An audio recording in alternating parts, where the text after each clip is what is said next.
बच्चों, स्वागत है आपका एक नए वीडियो में जिसमें डिस्कस करेंगे कोस्ट गार्ड न्यू वैकेंसी 2025 के लिए। फॉर्म आपको पता है कि आपका फॉर्म फरवरी में शुरू होना है। वैकेंसी आ चुकी है। फॉर्म भरने के लिए अच्छा खासा मौका ये है कि 10th और 12th दोनों को ही दिया गया है। तो 10th पास है 12th पास है वो फॉर्म फिलअप कर पाएंगे। और सबसे अच्छी बात है कि बहुत दिन पहले ही आपका नोटिफिकेशन रिलीज़ कर दिया गया है ताकि आप डॉक्यूमेंट तैयार कर पाएँ। जी हाँ, सही बात है ये। तो फॉर्म भरने के लिए क्या क्या डॉक्यूमेंट लगने वाला है, ये डॉक्यूमेंट बनवा लीजिए जो बताने वाला हूँ। अदरवाइज़ बाद में आपको बहुत रोना पड़ेगा। जो ये वीडियो में नहीं देखता है ना, मतलब वो आपका स्टेज 1 में आउट हो जाता है। कुछ बच्चे स्टेज 1 में ही भगा दिए जाते हैं और जाके स्टेज 2 में जाते जाते 50% बच्चे यहीं पे गायब हो जाते हैं। स्टेज 2 में तो लगभग 70% बच्चे स्टेज 2 क्लियर होते होते गायब हो जाते हैं। तो जिसमें से 50% जो रेशियो होता है वो डॉक्यूमेंट का रहता है। तो ये आप समझ सकते हैं कि 50% बच्चे, अगर मान लीजिए कि आपके 1 लाख फॉर्म फिलअप होते हैं तो यहाँ पे 50,000 बच्चे जो है ना वो डॉक्यूमेंट में आउट हो जाते हैं। क्यों? क्योंकि वो अदर यूट्यूब चैनल देखते रहते हैं जिनको सही जानकारी नहीं है। तो वो देखना आपके लिए बहुत ज़रूरी है कि ओके, तो मिसगाइड नहीं होना है। तो चलिए लेके चलते हैं और कंप्लीट इन्फॉर्मेशन आपके साथ शेयर करते हैं।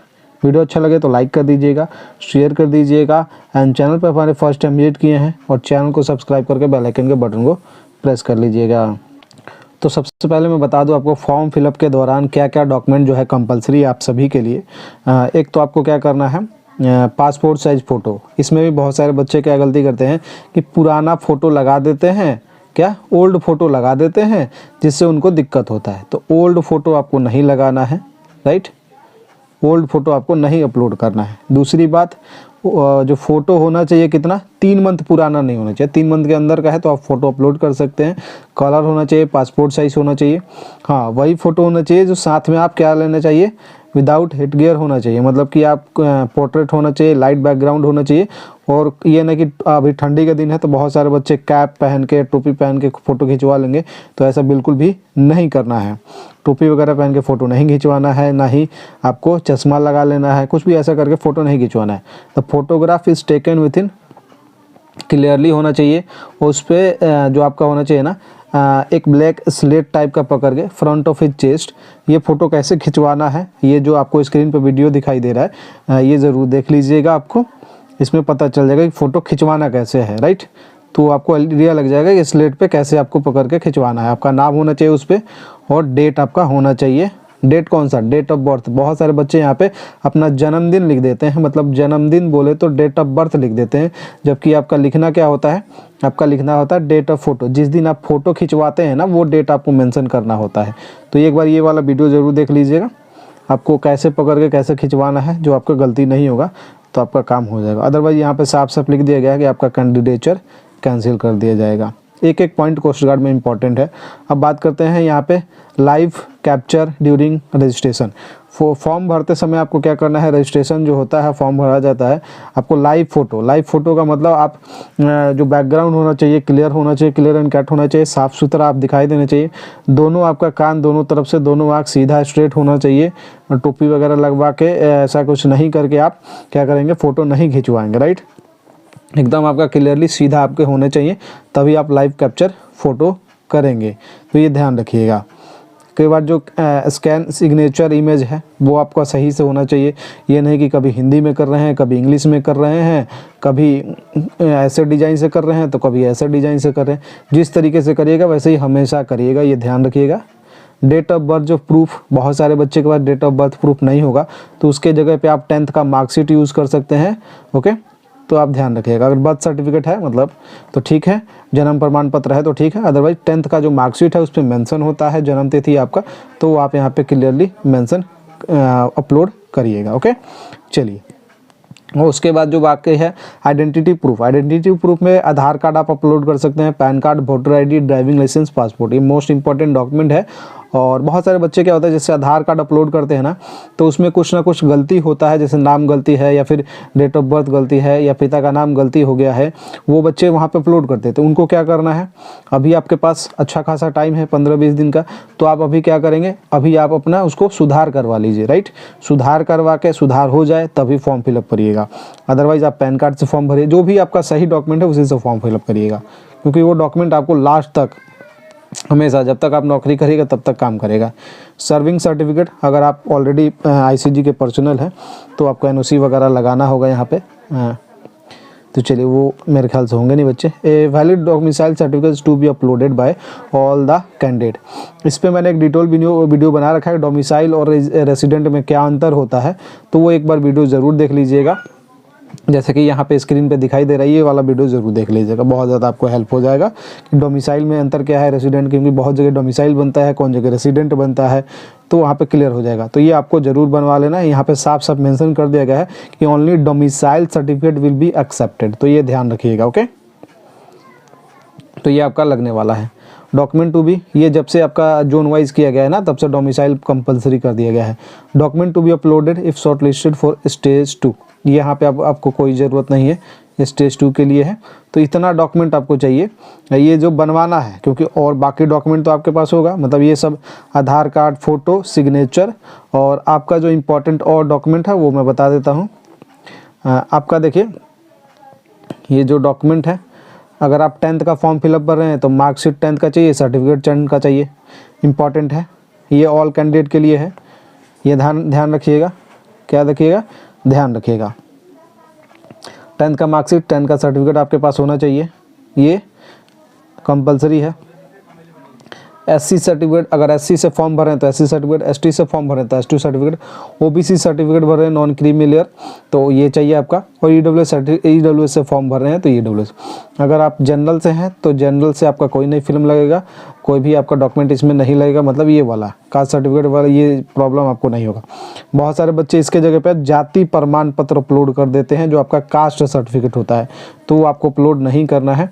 इसीलिए मैं बता रहा हूँ, फॉर्म भरने से पहले अगर आपको सिलेक्शन लेना है तो आप फॉर्म भरने के लिए, मैं कहूँगा मैं फॉर्म भरने की व्यवस्था करा रहा हूँ, तो आप मुझे जो भी पेमेंट आपका चालान लग रहा है और जो एक्स्ट्रा चार्ज जो साइबर वाले लेते हैं उतना आप पेमेंट कर दीजिएगा, तो मैं आपका फॉर्म फिलअप करवा दूँगा, ओके। बहुत सारे बच्चे एडिशनल मार्कशीट क्या कर देते हैं, यस कर देते हैं, तो उस पर आपको यस नहीं करना है, ओके। अगर आपके पास एडिशनल है तभी आप यस करिएगा, अदरवाइज मत करिएगा, ओके।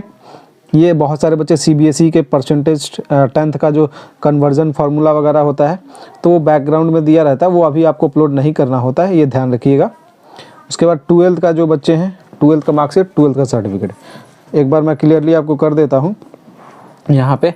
और ये जो डॉक्यूमेंट होना, ये देखिए यहाँ पे आप देख ले सकते हैं, ये जो आपका डॉक्यूमेंट है SC ST का, यहाँ पे साफ साफ मेंशन किया गया है, ये अगर आपका गलती होगा तो आपको आउट कर दिया जाएगा। गवर्नमेंट ऑफ इंडिया का फॉर्मेट होना चाहिए, no other format will be entertain.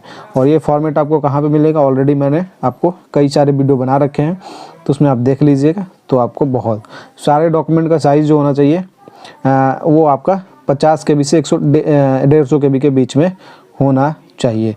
और जितने भी आप डॉक्यूमेंट अपलोड करेंगे फॉर्म भरते टाइम पे, वो सारे डॉक्यूमेंट सही होने चाहिए, ये नहीं कि गलत इन्फॉर्मेशन वहाँ पे शेयर कर दिया आपने, तो ये देख लीजिए। और ये जो वैलिड होना चाहिए डॉक्यूमेंट कहाँ तक, 31 दिसंबर 2025 तक आपका ये डॉक्यूमेंट वैलिड होना चाहिए, ओके। तो ये ध्यान रखिएगा। और जो भी आप इसमें होगा वो JPG या फिर JPG फॉर्मेट में ही आपका डॉक्यूमेंट होना चाहिए स्कैन करके।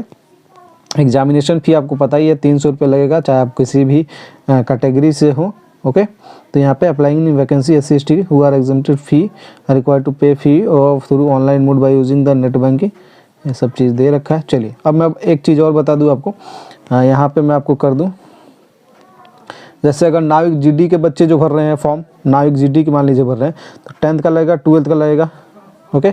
ये अभी अब ये बहुत सारे बच्चे यहाँ पे यस करते हैं, यहाँ पे यस नहीं करना है। उसके बाद 10th का भी लगेगा और 10th का यहाँ पे भी, मतलब 10th का मार्कशीट, 10th का 12th सर्टिफिकेट, 12th का मार्कशीट, 12th का सर्टिफिकेट, ओके। ये 4 चीज़ डॉक्यूमेंट इंपॉर्टेंट है। उसके बाद आपका एक आइडेंटिटी प्रूफ, फ़ोटो, सिग्नेचर, ये सभी चीज़ें आपको फॉर्म भरते टाइम बहुत ही ध्यानपूर्वक भरना होता है। और उसके बाद कास्ट सर्टिफिकेट, और एक आपका हो जाता है यहाँ पे चलिए एक बार मैं फिर से क्लियर कर दूं। पहला आपका फ़ोटो, सिग्नेचर, उसके बाद है आपका आइडेंटिटी प्रूफ, आधार पैन जो भी है आपके पास, ये 3 हो गया। उसके बाद अपना डोमिसाइल, किस राज्य से हैं आप, 4 डॉक्यूमेंट। उसके बाद आपका मोस्ट इम्पॉर्टेंट है जो आपका जो category certificate, okay, category certificate OBC ST SC जिसमें आप आते हैं वो आपको अपलोड करना होता है। तो ये फ़ोटो, सिग्नेचर, आइडेंटिटी में आधार, पैन, ड्राइविंग लाइसेंस, पासपोर्ट, कुछ भी आप अपलोड कर सकते हैं। डोमिसाइल जिस राज्य के हैं उसी राज्य का आपको फॉर्म भरना होगा, कैटेगरी। और एक चीज़ और यहाँ पे साफ साफ मेंशन किया गया था कि आप कोई भी 2 फॉर्म नहीं भर सकते हैं। जी हाँ, यहाँ पे मैं बता दूँ आपको, आप ये नहीं कि आप 2 फॉर्म भर दें, यहाँ पे साफ साफ लिखा गया है। मैं अभी आपको यहाँ पे क्लियर कर देता हूँ। ये नहीं कि आपको मल्टीपल आपको फॉर्म भरना है, ओके। तो ये आप ध्यान रखना होगा कि आप मल्टीपल फॉर्म फिलअप ना करें, ओके, मल्टीपल फॉर्म फिलअप ना करें। जैसे बहुत सारे बच्चे सोचेंगे कि हम DB में फॉर्म भी भर दे और GD में भी फॉर्म भर दे तो क्या हमारे लिए ये सटीक होगा? नहीं, आप यहाँ पे आउट हो जाएंगे। तो यहाँ पे ध्यान रखिएगा, कोई भी यहाँ पे साफ साफ किया गया है, the candidate can apply for only 1 post, इधर नाविक GD या फिर DB। आप नाविक GD भरिए या फिर DB भरिए, कोई भी एक पोस्ट अप्लाई करिएगा। अगर 2 पोस्ट के लिए अप्लाई करते हैं, मान लीजिए पहले हमने नाविक GD अप्लाई कर दिया और उसके बाद हमने नाविक DB का अप्लाई कर दिया, तो नाविक GD वाला कैंसिल हो जाएगा, ये आपका मान्य होगा। अगर पहले हमने नाविक DB का अप्लाई कर दिया है और उसके बाद नाविक GD अप्लाई कर रहे हैं तो ये आपका कैंसिल हो जाएगा, ये आपका मान्य होगा। यहाँ पे ध्यान रखिएगा। तो एक ही फॉर्म फिलअप करना है, जो भी आप में जो भी आपके पास डॉक्यूमेंट है जिसके आपके हिसाब से तैयारी है वो आपको ध्यान में रखते हुए वो फॉर्म फिलअप करना होगा। बाकी इन्फॉर्मेशन कैसा लगा कमेंट सेक्शन में ज़रूर बता दीजिएगा।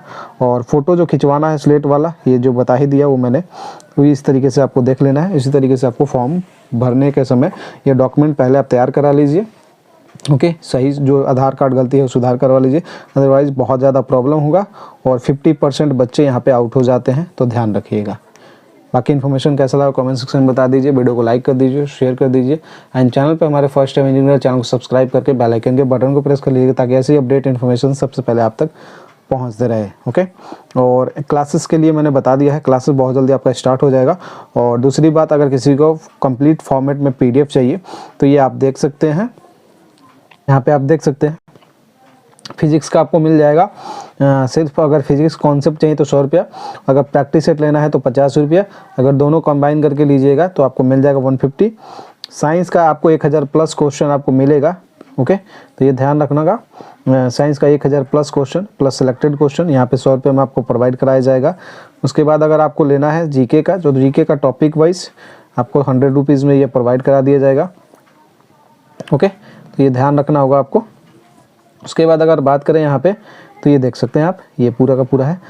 PDF लेने के लिए आपको यहाँ पे मैसेज कर देना होगा, व्हाट्सएप कर देना होगा, ओके। उसके बाद आपको क्या करना है, इंग्लिश का PDF आपको मिलने लगेगा 1 तारीख से, मतलब फॉर्म स्टार्ट होने से पहले आपको इंग्लिश का पूरा PDF आपको प्रोवाइड करा दिया जाएगा, जो कि 100 रुपीज़ उसका भी प्राइस रहेगा।